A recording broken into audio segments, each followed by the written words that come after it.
नमस्कार, मैं हूं अंशुमान। अर्थम के संस्करण में आपका स्वागत है।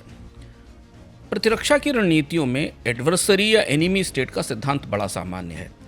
तमाम देशों के डिफेंस डॉक्ट्रिन खुलकर नहीं कहते, मगर पूरी दुनिया को पता है कि कौन किसका एनिमी स्टेट है। और भारत के संदर्भ में तो इस पर किसी ज्ञान चर्चा की ज़रूरत ही नहीं कि भारत के डिफेंस डॉक्ट्रिन के मुताबिक एडवर्सरी स्टेट या एनिमी स्टेट के दर्जे में चीन और पाकिस्तान आते हैं। अमेरिका के डिफेंस इंटेलिजेंस की अभी ताज़ी रिपोर्ट आई है, वो भी इस तथ्य को प्रमाणित करती है। इस तथ्य का जिक्र यहाँ यूँ निकला क्योंकि ट्रंप से रिश्ते बिगड़ने के बाद भारत और चीन के रिश्तों में गर्मजोशी दिख रही है। भारत ने ज़मीनी रास्ते खोल दिए हैं, तिब्बत पर आपत्ति सीमित कर दी गई है, कारोबारी दोस्ती और बढ़ाने की योजना बन रही है। दोनों देशों के विदेश मंत्री एक दूसरे देशों का दौरा कर चुके हैं, प्रधानमंत्री भी चीन हुआ है। यानी 1 महीने पहले तक चीन का जो बहिष्कार चल रहा था, जिसकी शुरुआत गलवान की घटना से हुई थी, और हाल के संघर्ष में चीन और पाकिस्तान की स्पष्ट दोस्ती के बाद भारत का चीन से परहेज और मजबूत हो गया था, वो परिस्थिति अब बदल रही है। भारत हमेशा से चीन के इरादों को लेकर खबरदार था, मगर बात अब दांत काटी यारी की तरफ है। दुनिया अरसे से कहती रही है कि चीन बड़ी पहेली है, और यह पहेली उस जमाने से है जब कोलंबस और वास्को डी गामा के जहाज़ों के पाल खुले थे। यानी पाल खुलने के करीब 80-90 साल पहले झेंगे अपना बेड़ा लेकर भारत होते हुए मालिंदी यानी केन्या तक चक्कर मार आया था। तब से आज तक दुनिया चीन को समझने की कोशिश में लगी है। लेकिन चीन और भारत के रिश्ते ग्लोबल कूटनीति की उससे भी बड़ी और पेचीदा पहेली हैं। बीते सप्ताह जब प्रधानमंत्री मोदी तियानजिन में चीनी राष्ट्रपति शी जिनपिंग के साथ गर्मजोशी का नया दौर शुरू कर रहे थे, तब मैं इतिहास की गलियों में तलाशने निकला कि दोस्ती और दुश्मनी का ऐसा फसाना कब रहा होगा कि एक तरफ कारोबार चलता रहे और दूसरी तरफ षड्यंत्र भी। आप यकीन नहीं करेंगे कि इतिहास में ऐसे प्रसंग बहुतेरे नहीं हैं, मगर मुझे इतिहास की गलियों में एक ऐसा दौर मिल गया जब जंगी दुश्मनी और कारोबारी दोस्ती बिंदास चलती रही सदियों तक। इस किस्से पर तो हम आखिरी में आएंगे, लेकिन तत्काल का मामला यह है कि चीन अब गहरा दोस्त है। अमेरिका आंख दिखा रहा है तो चीन से रिश्तों की नई इबारत लिखी जानी है। मगर रिश्तों की इमारत में अब कौन सी मंजिल जोड़ी जाए? भारत तो पूरी तरह चीन निर्भर है। सड़क बनाती मशीनों से लेकर कानों में लगे फ़ोन तक, जान बचाती दवाओं से लेकर बिजली बनाती टरबाइनों तक, सब कुछ तो चीन से आता है। अमेरिका के साथ खराब होते रिश्तों के बाद भारतीय बाजार को विदेशी निवेश की ज़रूरत है। यदि अमेरिका के साथ भविष्य में कोई संधि होती है तो भी अमेरिकी कंपनियां भारत में निवेश करने नहीं आ पाएंगी, क्योंकि डोनाल्ड ट्रंप उन कंपनियों को अपने देश में निवेश कराना चाहते हैं। तो भारतीय अर्थव्यवस्था को जिस विदेशी पूंजी की ज़रूरत है वो कहाँ से आएगी? और इसी विदेशी पूंजी की रोशनी में भारत और चीन के आर्थिक रिश्तों की सबसे बड़ी पहेली खुलती है। ऐसा दुनिया में कभी नहीं हुआ होगा कि कोई देश किसी देश का सबसे बड़ा व्यापार भागीदार हो। उस देश से होने वाला आयात लगभग हर उद्योग में बैठ गया हो, पर उस देश का पूंजी निवेश ना के बराबर हो। मतलब यह है कि आप उस देश का माल तो खरीद रहे हैं, मगर उसे फैक्ट्री नहीं लगाने देते। आंकड़े देखिए, भारत और चीन के बीच 2024 में व्यापार करीब $127 बिलियन तक पहुंच गया। व्यापार घाटा करीब $100 बिलियन, $99 बिलियन के आसपास है। लेकिन भारत में चीन का प्रत्यक्ष विदेशी निवेश केवल 0.3% है। 2020 के गलवान संघर्ष के बाद चीन का निवेश 2024 में घटकर केवल $89 मिलियन रह गया। यानी भारत में जितना विदेशी निवेश होता है उसका 0.15%। मामला दरअसल यह है कि भारत को चीन की पूंजी पर भरोसा नहीं है, चीन के माल पर तो है। पता नहीं कैसी रणनीति थी, मगर चीनी कंपनियों का बायकॉट किया जाता था, खदेड़ दिया जाता था, लेकिन वही कंपनियां चीन जाकर अपना माल भारत को भेजने लगती थी। अब जबकि शेयर बाजार से लेकर उद्योगों तक अमेरिकी पूंजी सिमट रही है, तो भारत को चीन से दोबारा पूंजी लाने पर विचार करना पड़ रहा है। अब इसे आप रिश्तों की नई ऊंचाई कहें या गहराई, लेकिन भारत को दरकार है चीन की पूंजी की। और ऐसे संकेत हैं कि चीन की पूंजी को लेकर, चीन के निवेश को लेकर, सीधे प्रत्यक्ष निवेश को लेकर भारतीय राजनीतिक गलियारों में हिचक टूटने वाली है। नीति आयोग का एक प्रस्ताव चर्चा में आया है, जिसमें भारतीय उपक्रमों में चीनी कंपनियों को 24% की हिस्सेदारी दे सकती है। बात नई नहीं है। अगर आप थोड़ा पीछे जाएं तो 2 साल पहले सरकार का आर्थिक सर्वेक्षण बाकायदा एक पूरा अध्याय लिखकर इसकी सिफारिश कर चुका है कि भारत में विदेशी निवेश सूख रहा है, इस स्थिति में अब चीन के सामान के साथ चीन की पूंजी को भी लाया जाना चाहिए। तो आइए समझते हैं कि चीन का सामान तो है, पर चीन की पूंजी को लेकर दुविधा क्या है और जोखिम कैसे हैं और क्या अवसर हैं, क्योंकि भारतीय प्रधानमंत्री की चीन यात्रा के बाद अब भारत और चीन के बीच कारोबारी रिश्तों में एक नई गर्मजोशी आने वाली है। तो क्या वो गर्मजोशी भारतीय बाजार में चीन की पूंजी को लेकर आएगी? इस बार के अर्थ में हम इस पर चर्चा करते हैं। और हमारे लिए पहला सवाल ये होगा कि ट्रंप की नीतियों के असर से दुनिया में विदेशी निवेश का परिदृश्य बदला कैसे है। गौर से देखें कि एफडीआई की आवाजाही पूरी तरह बदल गई है। इस बदलाव का असर है कि पूरी दुनिया में जितनी पूंजी घूम रही थी, जिसे एफडीआई कहा जाता था, वो सूख रही है और सिकुड़ रही है। अंकटाड की 2023 की वर्ल्ड इन्वेस्टमेंट रिपोर्ट के हिसाब से वैश्विक एफडीआई का प्रवाह महामारी की तुलना में करीब 20 से 30% कम हो गया है। OECD के ताजे आंकड़े 2024 के आंकड़े बताते हैं कि डोनाल्ड ट्रंप की टैरिफ नीतियों ने 2024 में विश्व के एफडीआई को करीब 11% घटाकर $1.5 ट्रिलियन पर ला दिया है। ये टेबल जो आपके सामने है, ये दुनिया के एफडीआई प्रवाह की तस्वीर आपको बताती है। इस टेबल से आपको पता चलेगा कि चीन में एफडीआई 2022 में $180 बिलियन था, वहाँ से घटकर 2024 में $116 बिलियन रह गया, यानी दूसरे से चौथे स्थान पर आ गया चीन विदेशी निवेश पाने के मामले में। भारत 2024 में इस सूची में 15वें स्थान पर खिसक गया। 2023 की भारी गिरावट के बाद भारत में विदेशी निवेश करीब $28 बिलियन पर स्थिर है।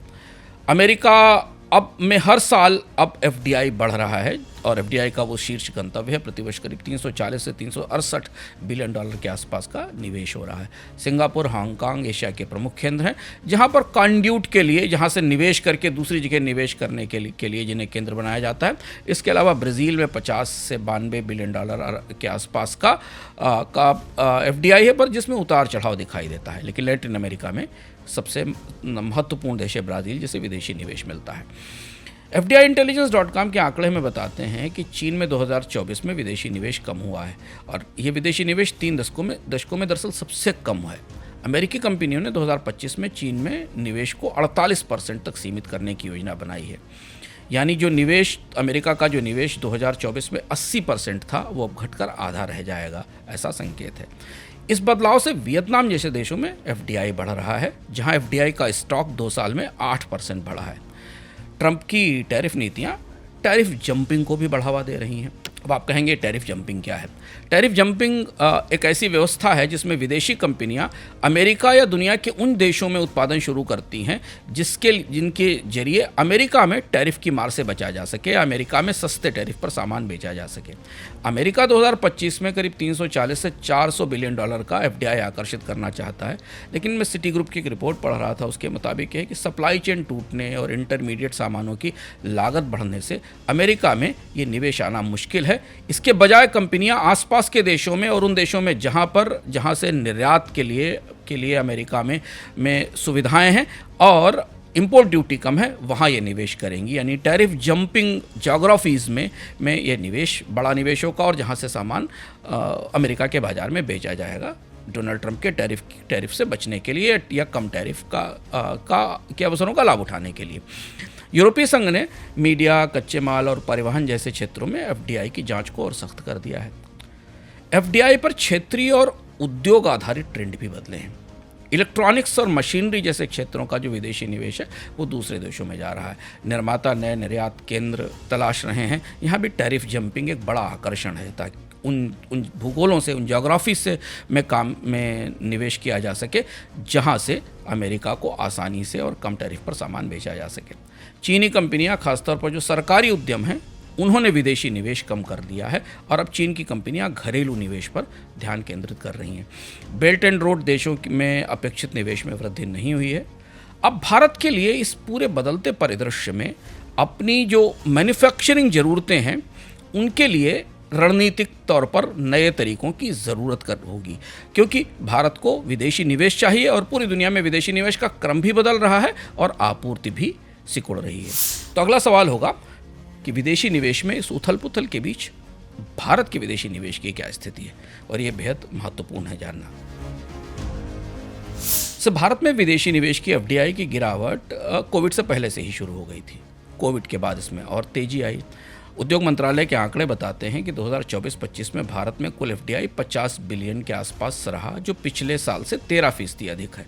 लेकिन कुछ महीनों में शुद्ध एफडीआई केवल 353 मिलियन है, क्योंकि जो निवेश भारत से बाहर गया उसको हटाने के बाद आपको शुद्ध एफडीआई मिलता है, जो अपने ऐतिहासिक स्तरों से 99% कम है। और ये निवेशकों की अनिश्चितता का सबसे बड़ा सबूत है। भारत की विदेशी निवेश आकर्षित करने की क्षमता कमजोर पड़ रही है। मॉरिशस और सिंगापुर भारत में एफडीआई के सबसे बड़े स्रोत हैं। अमेरिका तीसरे स्थान पर है और चीन का निवेश, जैसा हमने शुरुआत में आपको बताया, कि बेहद कम है। अप्रैल 2000 से मार्च 2025 के बीच केवल $2.5 बिलियन के आसपास का भारत में निवेश हुआ था। अब जरा भारत में एफडीआई के इस आंकड़े को करीब से देखिए तो आपको ये दिखाई देगा कि भारत में विदेशी निवेश में लगातार गिरावट भी आ रही है, सालाना तौर पर गिरावट भी आ रही है और स्रोत भी सीमित है। सिंगापुर मॉरिशस के अलावा बाकी स्रोत देश बचे नहीं हैं। 2020-21 में $43 बिलियन से घटकर अब हम करीब 0.35 बिलियन के आसपास $1 बिलियन से कम पर आ गए हैं। सरकार की पीएलआई योजना यानी उत्पादन बढ़ाने की योजना थी, उसमें 2019 से 2024 के बीच 806 प्रोजेक्ट्स में $21 बिलियन का निवेश आकर्षित किया गया। इसमें सबसे प्रमुख निवेश इलेक्ट्रॉनिक्स में आया, मगर डिक्सन टेक्नोलॉजीज जैसी कंपनियों ने चीनी फर्मों के साथ साझेदारी की है। और भारत चूंकि हर साल $12 बिलियन के इलेक्ट्रॉनिक कंपोनेंट्स चीन से आयात करता है, जिसमें 70 से 75% चीनी कंपनियों की आपूर्ति शामिल है, इसलिए भारत की चुनौती और ज़्यादा बढ़ जाती है।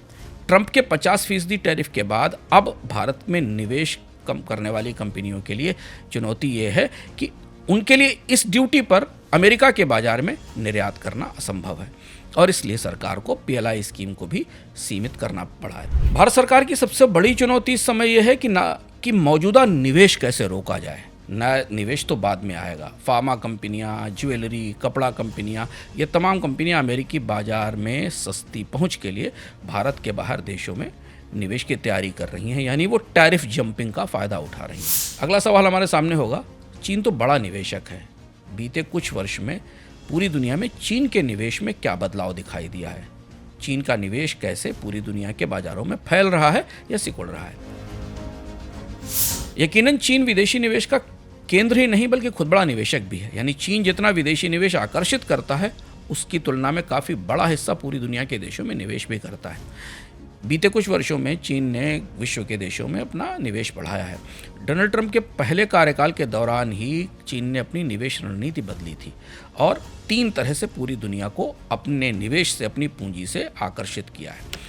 सबसे पहला है रणनीतिक बेल्ट एंड रोड प्रोजेक्ट, जिसके जरिए मध्य एशिया और दक्षिण एशिया में चीन ने बड़ी एसेट्स क्रिएट की हैं और कूटनीतिक दखल बढ़ाई है।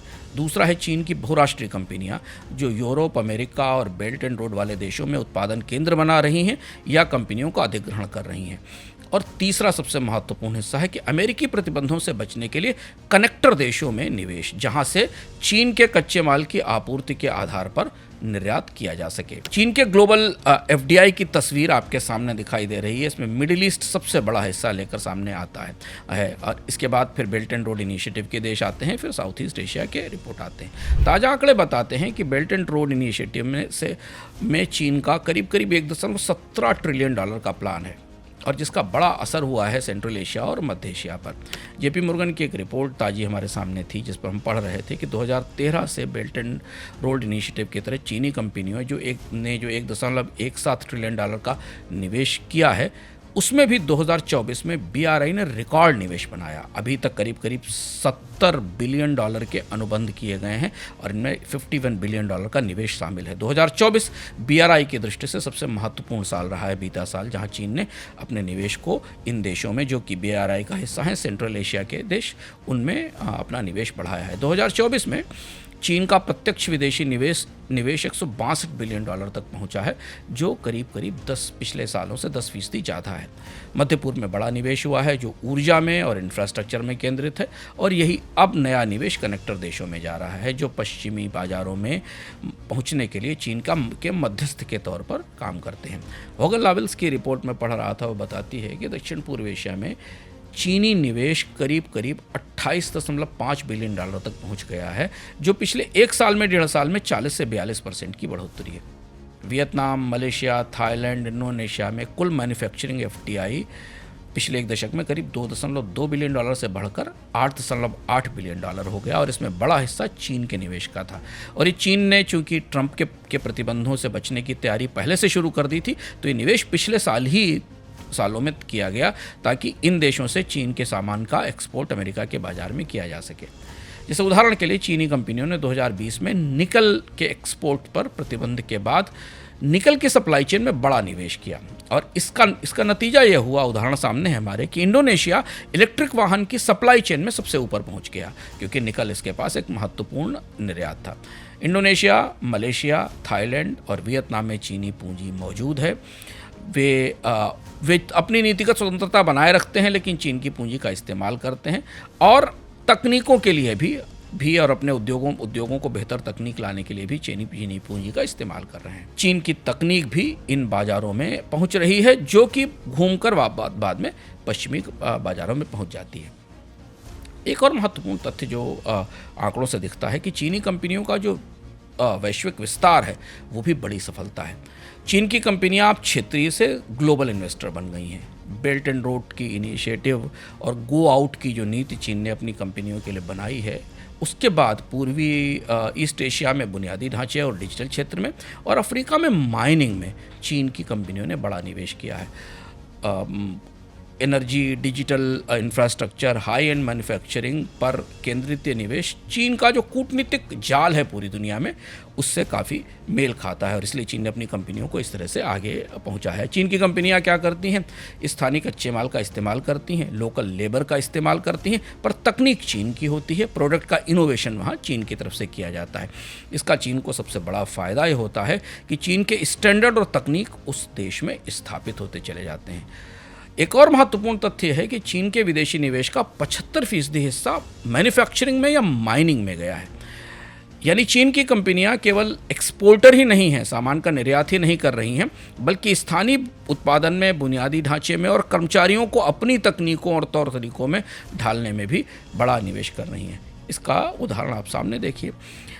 अलीबाबा और टेंसेंट जैसी कंपनियों ने दक्षिण पूर्व एशिया में करीब 40% यूनिकॉर्न स्टार्टअप्स में निवेश किया। लैटिन अमेरिका के डिजिटल पेमेंट में निवेश किया। दूर क्यों जाते हैं? गलवान से पहले तक भारत में चीन की कंपनियों ने स्टार्टअप्स में बड़ा निवेश किया था, जिन्हें बाद में फिर गलवान की घटना के बाद भारत छोड़ना पड़ा क्योंकि भारत ने उस पर सख्ती की थी।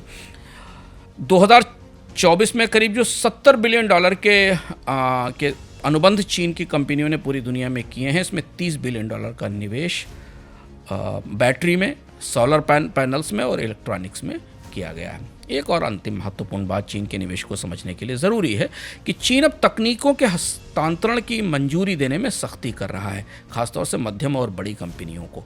बड़ी कंपनियों को चीन अपनी तकनीक देने को तैयार नहीं है, छोटी कंपनियों के लिए तकनीक खोली जा रही है। तो यदि भारत में चीन का विदेशी निवेश खुलता है तो ये सारे पहलू हमें संदर्भ के तौर पर समझने होंगे कि भारत के लिए चीन के विदेशी निवेश को भारतीय रणनीति या भारतीय नीतियां कैसे संभालेंगी। अब अगला सवाल है कि भारत चीन का सबसे बड़ा ट्रेडिंग पार्टनर है, जो हमने शुरुआत में पूछा था कि भारत चीन का सबसे बड़ा ट्रेडिंग पार्टनर है मगर निवेश नहीं। ये उलट बांसी कैसी है,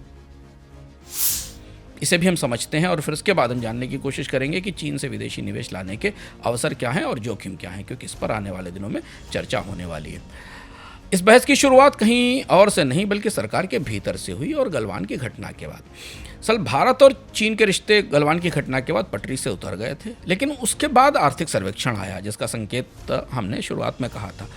आर्थिक सर्वेक्षण ने सुझाव दिया कि भारत को सीमित तरीके से चीन के निवेश की इजाज़त देनी चाहिए।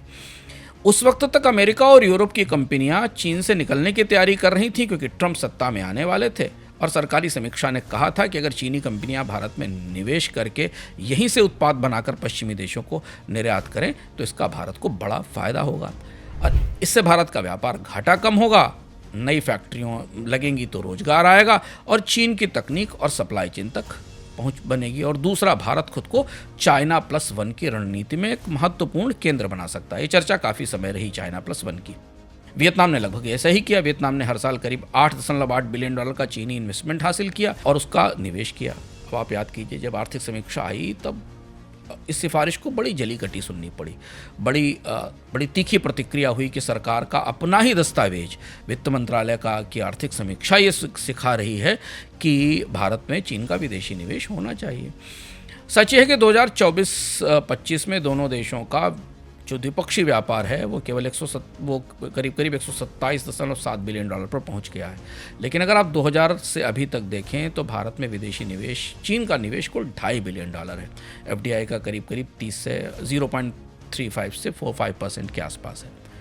अब यहाँ दुविधा यह है कि आमतौर पर किसी भी देश से व्यापार बढ़ने पर वहाँ का निवेश भी आता है और इसीलिए बायलैटरल इन्वेस्टमेंट और ट्रेड ट्रीटी की जाती हैं। कंपनियाँ फैक्ट्रियाँ लगाकर लागत घटाती हैं, स्थानीय बाजार को सप्लाई करती हैं। लेकिन भारत और चीन का रिश्ता इस नियम को तोड़ता है।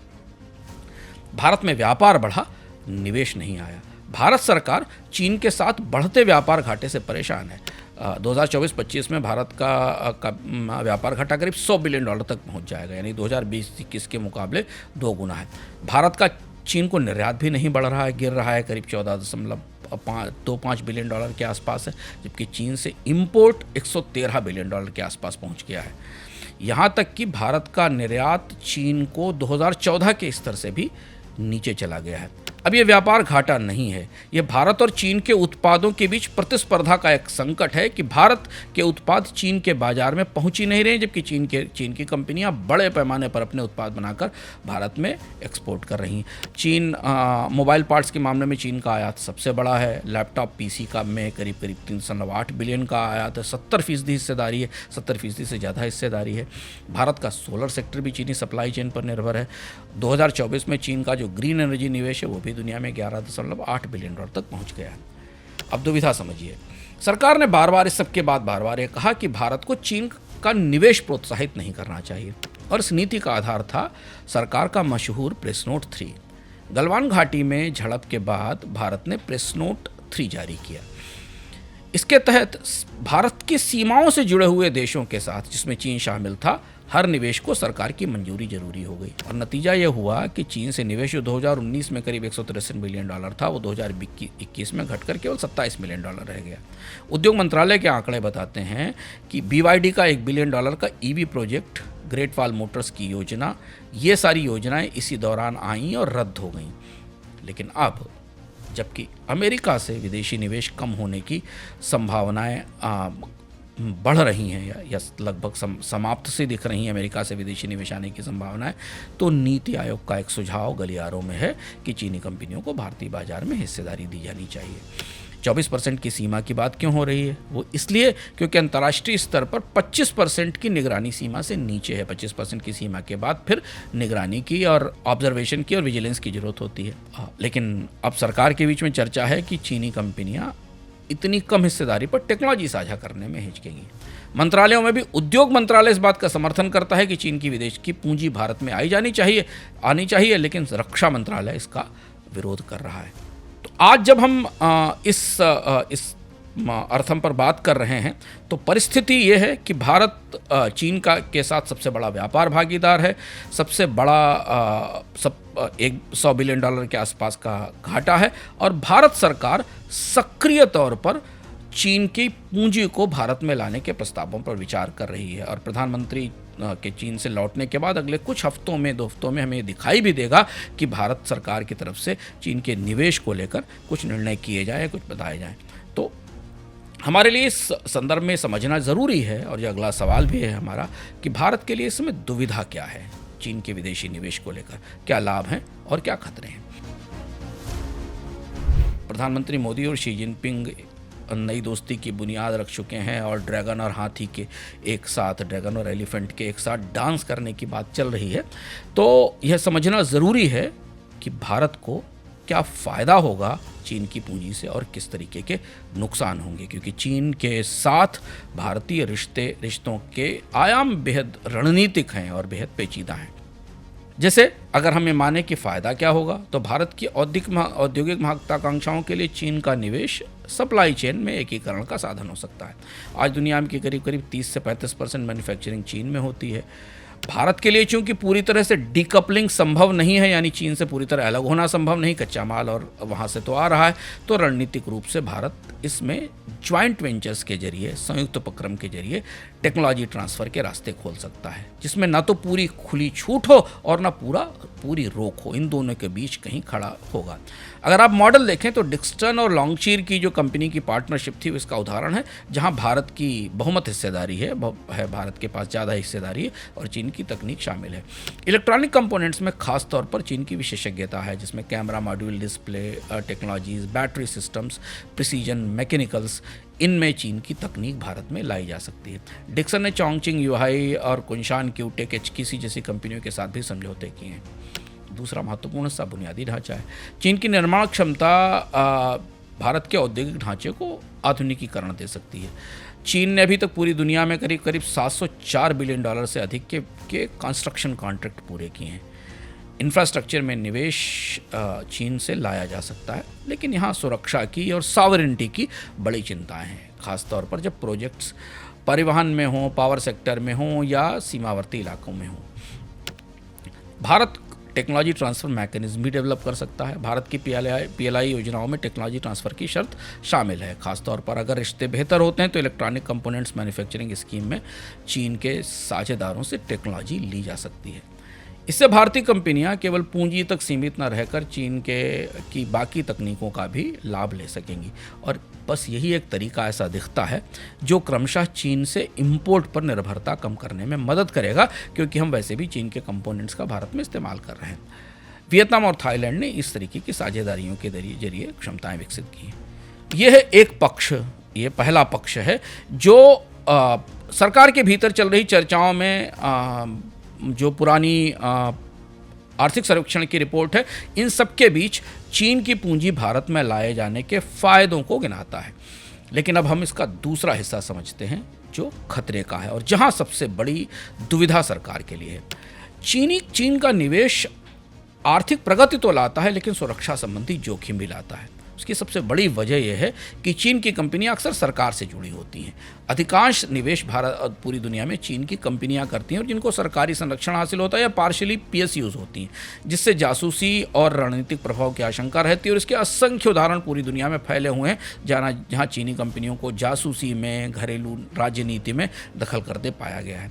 अच्छा, डिजिटल क्षेत्र में इसका सबसे बड़ा जोखिम है, क्योंकि टेलीकॉम, इलेक्ट्रॉनिक्स और डेटा सेवाओं में चीन के कंपोनेंट्स आएंगे, पूंजी आएगी, तो फिर वो बैकडोर एक्सेस बना सकता है। अब वो पुराना विवाद याद करिए, जब भारतीय फिनटेक कंपनियों के सर्वर चीन में थे और उसके बाद सख्ती की गई थी, उन्होंने भारत में लाने की बात कही थी। 2050 में भारत ने गलवान के बाद 250 के आसपास चीनी ऐप्स बैन करके यही चिंता भी जताई थी। दूसरा बड़ा खतरा यह है कि चीन की पूंजी आने पर भारत की आर्थिक निर्भरता चीन पर और ज़्यादा बढ़ जाएगी। अब ये भी एक बड़ी दुविधा की स्थिति है। $100 बिलियन के आसपास का व्यापार घाटा तो पहले से ही है, जिसमें भारत चीन के आयात पर निर्भर है। अगर चीन की कंपनियों को बाजार और जगह मिली तो बाजार में उनका दबदबा और बढ़ेगा, ये स्वाभाविक सी बात है। टेक्नोलॉजी निर्भरता भी एक बड़ी मजबूरी हो सकती है, क्योंकि चीन में असंख्य तरीके की टेक्नोलॉजीज उपलब्ध हैं और चीन अपनी रणनीति में टेक्नोलॉजीज को आगे लेकर आ रहा है। कूटनीतिक तौर पर भी भारत के लिए ये उलझन भरा होगा। इस साल चीन ने भारत के रेयर अर्थ, उर्वरक और मशीनों का निर्यात रोककर ये दिखा दिया कि केवल अमेरिका ही ट्रेड का हथियार के तौर पर इस्तेमाल नहीं कर सकता, चीन भी इसका इस्तेमाल कर सकता है, और वो भी भारत के खिलाफ। श्रीलंका के हम्बनटोटा पोर्ट और पाकिस्तान के CPEC के उदाहरण हमारे सामने हैं।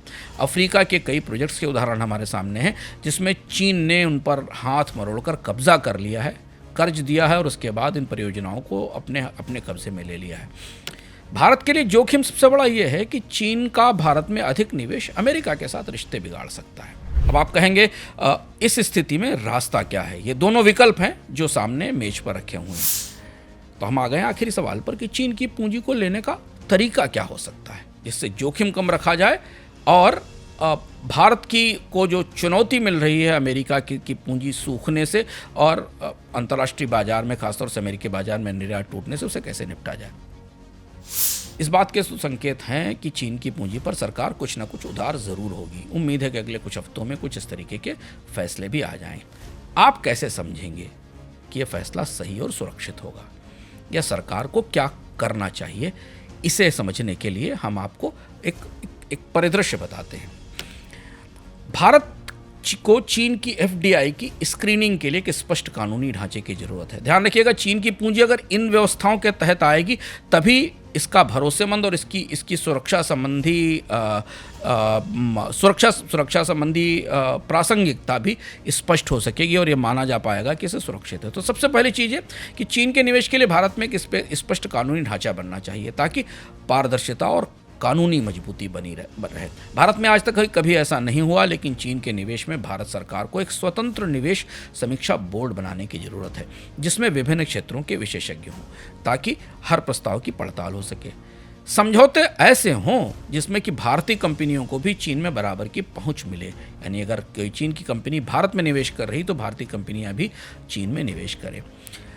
जितना हमारा तजुर्बा बताता है चीन के साथ पिछले वर्षों में काम में को करीब से देखने का, व्यापार का, उस संदर्भ में कुछ ऐसे क्षेत्र हैं जहां भारत को सुरक्षा के नियम और कड़े करने होंगे, जिनमें दूरसंचार, रक्षा तकनीक और इंफ्रास्ट्रक्चर से संबंधित सेवाएं, फिनेंशियल सर्विसेज, डेटा प्रोसेसिंग और डुअल यूज मैन्युफैक्चरिंग टेक्नोलॉजीज, जिनका कि रक्षा में भी और सिविल में भी इस्तेमाल हो सकता है, प्रिसीजन इक्विपमेंट, सेमीकंडक्टर, और इन केसेस को अलग अलग रखना चाहिए।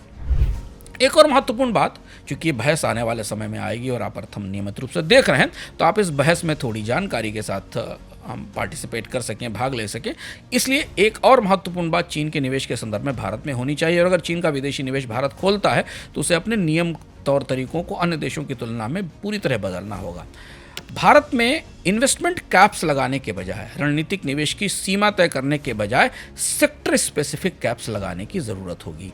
पूरे विदेशी निवेश पर रोक लगाने के बजाय जिन क्षेत्रों में सुरक्षा संबंधी खतरे ज़्यादा हैं, जहां पर चीन से जोखिम ज़्यादा हैं, जैसे दूरसंचार है, इंफ्रास्ट्रक्चर है, डेटा सेंटर्स हैं, यहाँ थोड़ी सीमा कड़ी रखी जाए। जबकि मैन्युफैक्चरिंग सेक्टर में जहाँ इलेक्ट्रॉनिक्स के सामान बनने हैं, सोलर सेल्स बनने हैं, बैटरी बननी, वहाँ पर ऊंची चीनी हिस्सेदारी की इजाज़त दी जा सकती है सुरक्षा शर्तों के साथ। एक महत्वपूर्ण बात यह कि भारत अभी तक अपनी तमाम कोशिशों में, पीएलआई की कोशिशों में भी टेक्नोलॉजी ट्रांसफ़र को शर्त के तौर पर लागू नहीं कर पाया। चीन को के साथ टेक्नोलॉजी ट्रांसफ़र चीनी विदेशी निवेश की प्रमुख शर्त या अनिवार्य शर्त होना चाहिए। एक ज्वाइंट वेंचर मॉडल बनाने की भी ज़रूरत है। भारतीय कंपनियों का बहुमत हो, चीनी कंपनियों का तकनीकी सहयोग हो, ये सबसे व्यवहारिक उदाहरण है जो हमने हाल के दिनों में देखा है। मंजूरी प्रक्रिया चुस्त हो, क्योंकि 50 मिलियन से कम निवेश वाले गैर संवेदनशील क्षेत्रों में ऑटोमेटिक अप्रूवल दिया जा सकता है, जबकि बड़े निवेश में संवेदनशील क्षेत्रों की गहन समीक्षा हो।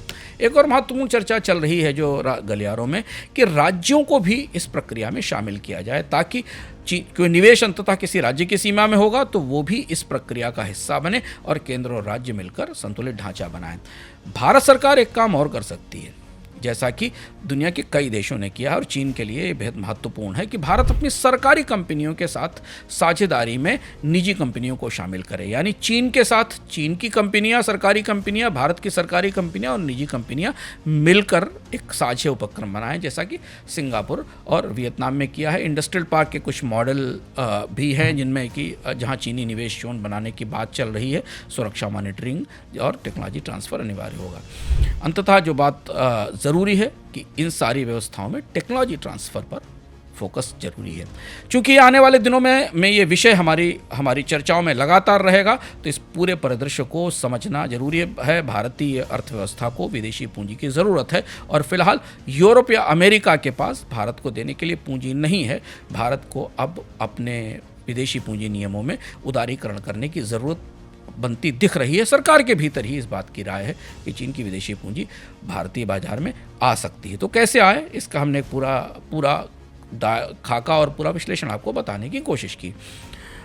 तो हम आ गए हैं उस कहानी पर जिसका जिक्र हमने शुरुआत में किया था कि इतिहास का वो कौन सा हिस्सा था जिसमें कि षड्यंत्र और कारोबारी दोस्ती एक साथ चल रही थी। बिल्कुल भारत और चीन जैसा मामला था ये। वेनिस के और अटमन साम्राज्य के रिश्तों में सबसे बड़ा मोड़ 1453 में आया, जब कांस्टेंटिनोपल का पतन हुआ, जो कि आज का इस्तांबुल है। सुल्तान महमद द्वितीय ने बाइजेंटियन साम्राज्य की पूरी राजधानी जीत ली और इस तरह जो यूरोप का दरवाज़ा था उस पर टर्किश ऑटोमन्स का कब्जा हो गया और इसने पूरे यूरोप को झकझोर दिया। सदियों से यही शहर पूरब और पश्चिम के व्यापार का मुख्य चैनल था, मुख्य दरवाज़ा था। पश्चिम के देश यहीं से व्यापार करते थे और पूरब के प्रमुख रास्ते, सिल्क रूट जैसे रास्ते यहीं आकर मिलते थे।